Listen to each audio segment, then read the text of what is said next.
শ্রীকৃষ্ণের কিছু অনুপ্রেরণামূলক বাণী শ্রীমদ্ ভগবদ গীতা থেকে।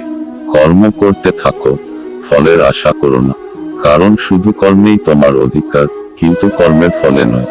যে ব্যক্তি আত্মসংযমী, নিষ্কাম্য কর্মে আসক্তিহীন, সেই প্রকৃত শান্তি লাভ করে।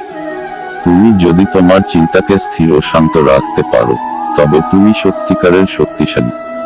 যে ব্যক্তি কেবল নিজের জন্য বেঁচে থাকে, তার জীবন বৃথা। প্রকৃত জীবন হলো অন্যদের উপকারে আশা। লোভ, ক্রোধ ও আসক্তি, এই তিনটি আত্মার পথের সবচেয়ে বড় বাধা।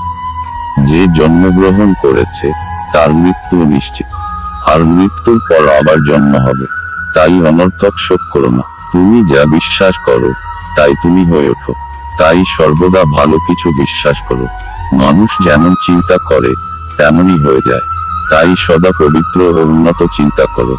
আত্মনিয়ন্ত্রণ যার মধ্যে আছে, সেই প্রকৃত বিজয়ী। শান্ত মনই মানুষকে সর্বোচ্চ জ্ঞান ও শক্তি দেয়।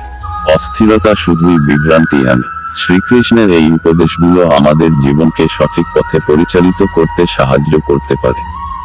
যদি তুমি গীতার কোনো নির্দিষ্ট শ্লোক বা বিষয় জানতে চাও, তবে বলো।